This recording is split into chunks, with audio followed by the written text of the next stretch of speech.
Michigan's defensive line is loaded with premier talent. Kenneth Grant, the second defensive tackle for the Wolverines, is a name to know in the 2025 NFL Draft. Big, mauling frame, 340 pounds, 6'3". Ryan, what do you think of Kenneth Grant as a prospect?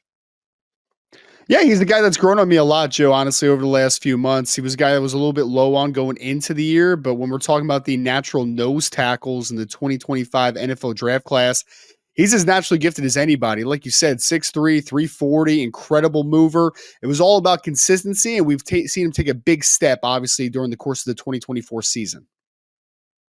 Yeah, I think one big thing for me with him that stands out is how powerful he is and how athletic he is for his frame. He's kind of got the Dexter Lawrence build going on. I don't know if he's got the same level of pass rush upside that he can truly develop, but he can freaking move for a guy that's listed around 340 pounds.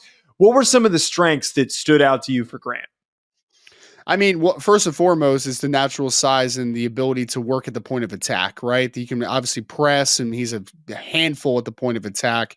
Incredibly physical, lower body explosiveness and strength, but then he's got the upper body strength to work with it as well. So he really understands how to gain extension at the point of attack. But then the cool thing, and I think the thing that catches you off guard, is you think of him as kind of a just big two-gapping nose tackle, a guy that really just presses and just kind of locates and keeps blockers off of linebackers. But the thing that takes you off guard is his ability to split gaps occasionally and show that explosiveness and the movement skills he has. It's pretty rare for a guy his size. That's the bigger thing that entices me with him, is that you see these big bodies sometimes on film. You just think, oh, this guy is just going to be a space eater. We talked about this a little bit with Mason Graham, very similar because they're both very wide defensive tackles. There is that ability to consistently disengage and also to track down and to play pretty good pursuit on ball carriers. I think for a lot of those reasons, Ryan, I'm willing to take a guy like this early in the second round. I'd maybe even consider taking him in the back end of the first round. It also feels like that there's a lot of teams in this class that are going to be looking for a go-to defensive tackle, and Grant could be somebody who's prioritized by a team that wants to secure that future of their defensive line in the end of the first round.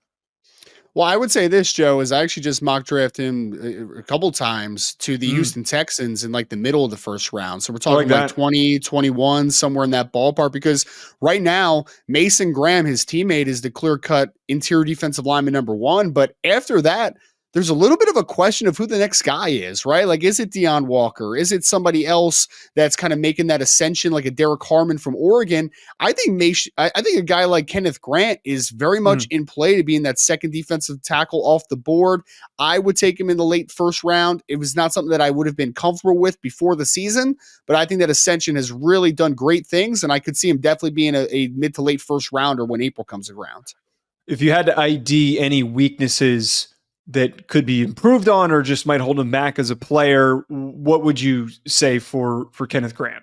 I mean, I think one's natural to a guy that's just as large as he is that sometimes his pad level suffers. Like, I just feel like there's sometimes he just kind of comes out very high out of the blocks, which anytime you're talking about when he's going against a really good offensive lineman, anytime that you kind of give a guy your chest and let them establish good leverage on you, it's going to be tough for you to consistently get off of blocks on a snap to snap basis. So I think just the general pad level, and then I think the nuance is still kind of coming around. Like, I do think there's some pass rush upside. He's a nose tackle, so I'm not like going to hang my hat on that, and I'm not going to really knock him a ton if he is never going to dominant pass rusher. But I do think that there's just a general lack of plan right now, right? Like, can we add some moves to the arsenal, both at the point of attack and as a pass rusher, to make you a more penetration style player? Because I think the athleticism is there. It's just about the nuance, hopefully kicking in at some point with really good coaching moving forward. I think one other thing too, maybe just a little bit, and it's not like a super big concern, but he's so big, his flexibility suffers like a little bit. He's pretty flexible for his size, but it's not as good as it could be. And that goes in line with what you're talking about here with his pad level. You would like for him to play a little bit lower and to be able to sink underneath offensive linemen like his teammate Mason Graham does. Folks, let us know in the comments. Let us know what team you want to see Kenneth Grant play for, how early you would draft him, all that, and your thoughts on him as a prospect. Hit that like button. 3, 2, 1. Hit that like button, subscribe, and we will catch up with you folks later.